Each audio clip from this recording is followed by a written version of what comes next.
Vous savez, en dehors de toutes les occupations qui me demandent de réfléchir, que ce soit les vidéos, la musique ou les études, quand j'ai juste besoin de me poser, je me cale devant ma NES et je joue à Mega Man 2 ou Tetris par exemple, et je pourrais écouter toutes les musiques du jeu en boucle sans me lasser. Mais saviez-vous que ce style de musique qu'on appelle couramment 8 bits ou juste musique de jeux vidéo possède un genre musical à part entière qui est encore très actuel. Aujourd'hui, je vous propose de vous plonger dans un univers musical très geek et absolument passionnant.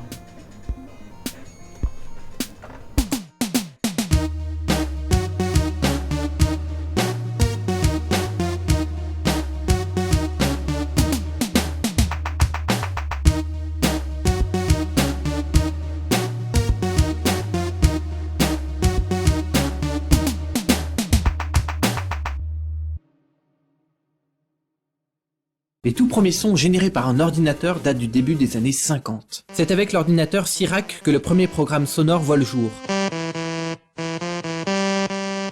La continuité de ces expérimentations se retrouve sur le PDP-1. C'est d'ailleurs sur ce même ordinateur qu'est créé Space War, un jeu qui ne comportait aucun son. Ça, c'était un petit cours d'histoire sur la naissance du chiptune. Après ce que vous venez de voir, le commerce de jeux vidéo explosera avec les ventes d'Atari, puis de NES ou de Master System, console de 3ème génération. Et pour chacun de ces jeux, de la musique composée pour et de manière nouvelle. En effet, les compositeurs ont besoin d'avoir des compétences de programmation. Dans le chiptune, à l'époque, les compositeurs sont donc des programmeurs.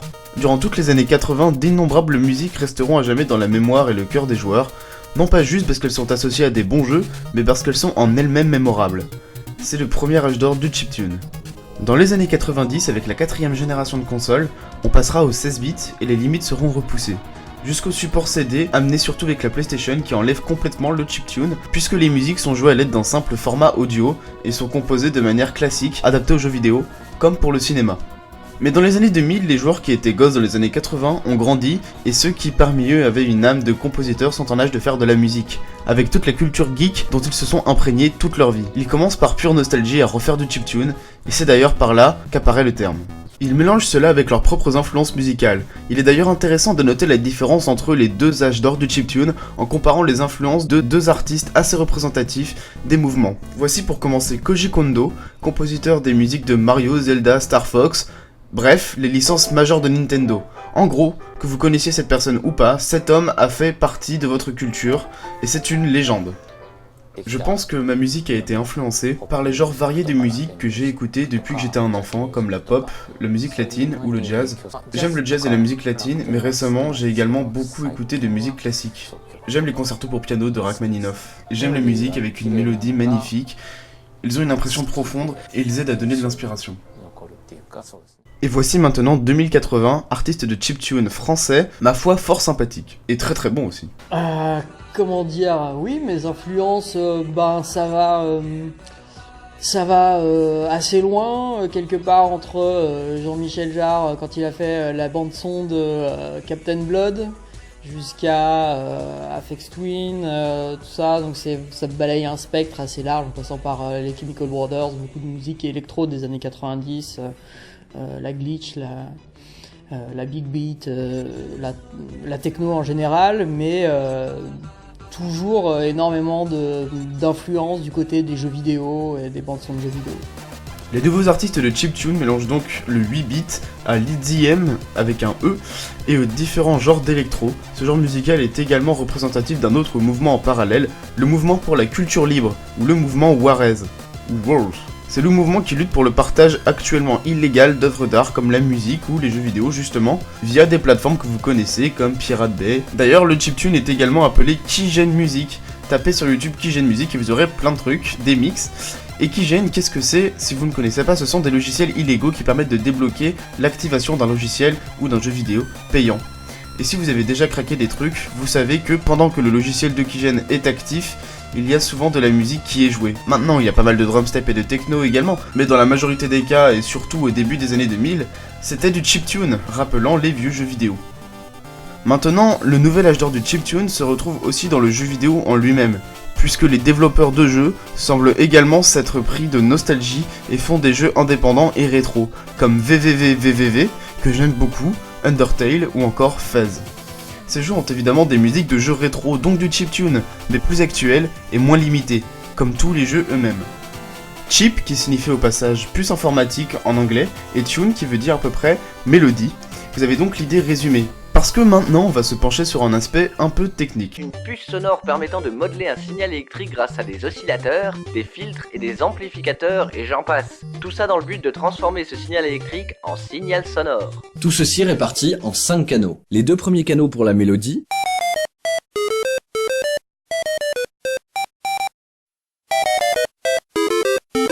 le 3e pour la basse, le 4e pour les percussions,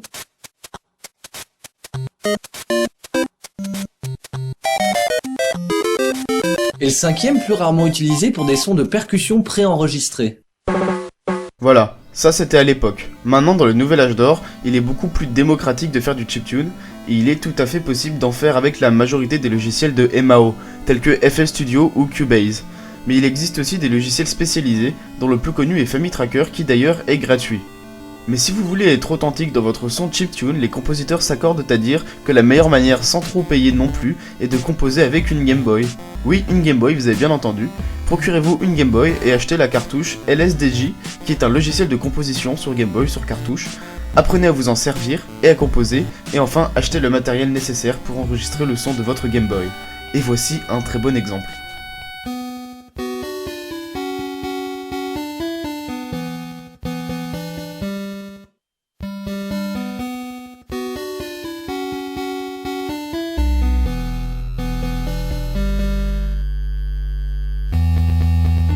D'ailleurs, j'en profite pour vous dire que le chiptune c'est comme pour le dubstep.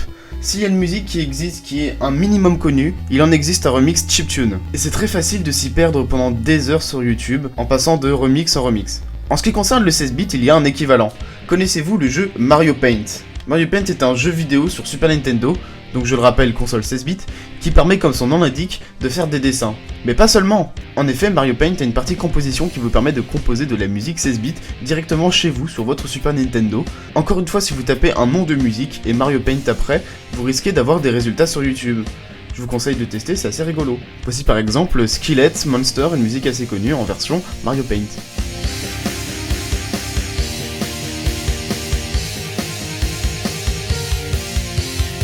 Bref, vous pouvez composer du chiptune un peu comme vous voulez, et pouvez, en vous fixant des limites techniques ou non comme à l'époque. Parlons maintenant des sous-genres du chiptune, parce qu'il y en a plusieurs. Le 8 bits correspond en fait au chiptune des années 80, bien qu'on puisse en faire encore aujourd'hui. Il se définit par le fait qu'il est strictement limité par les 5 bandes, comme à l'époque.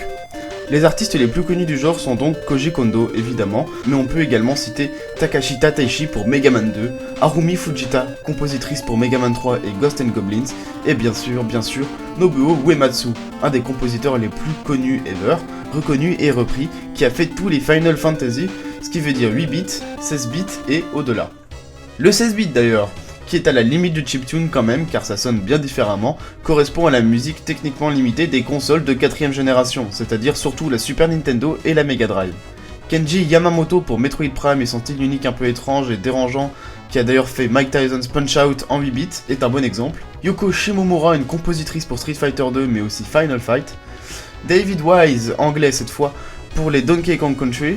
Taro Kudo pour Axel A, ou encore Masato Nakamura pour les 2 premiers Sonic. Passons maintenant au genre de chiptune plus moderne.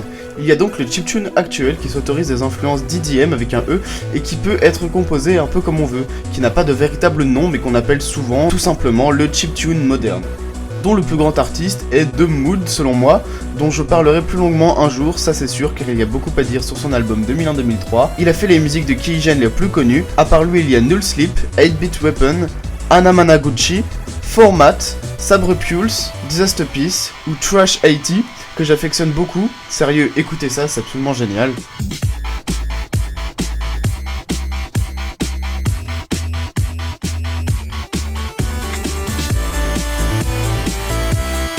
Sulai dont j'ai déjà parlé parce qu'il a fait PPP, c'est-à-dire la bande son de VVV.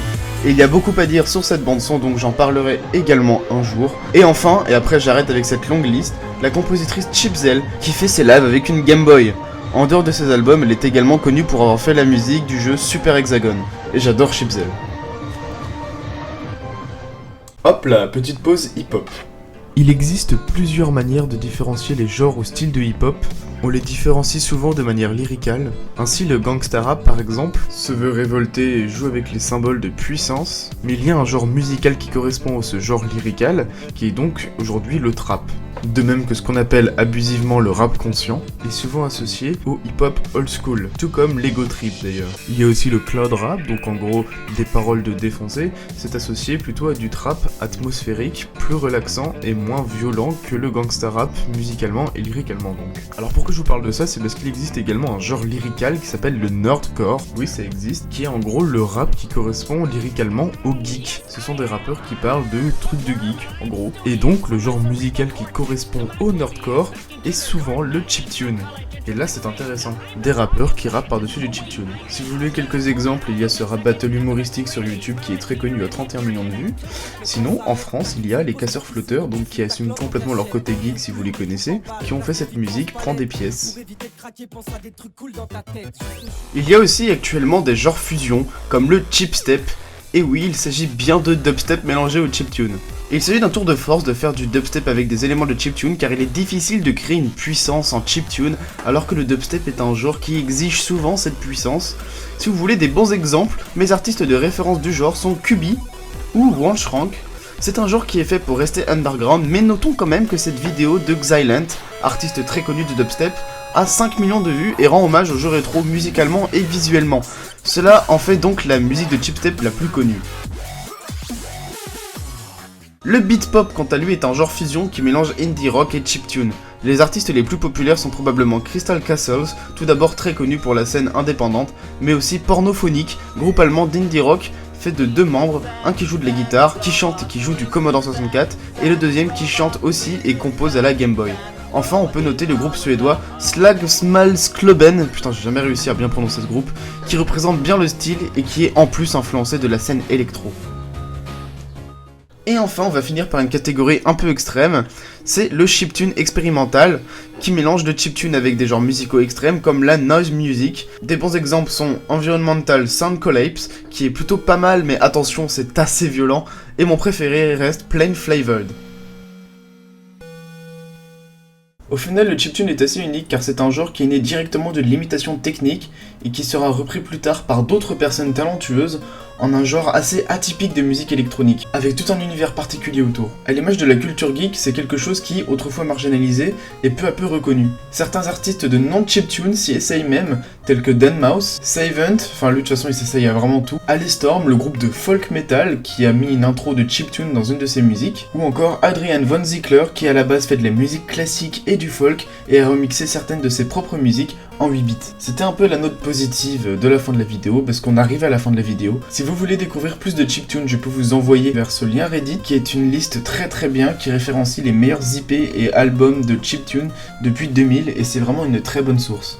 Évidemment, je mets le lien dans la description. Et sinon, si vous cherchez une chaîne YouTube qui upload de chiptune, il n'y en a qu'une seule véritable, mais elle est vraiment cool, c'est Reclusive Lemming.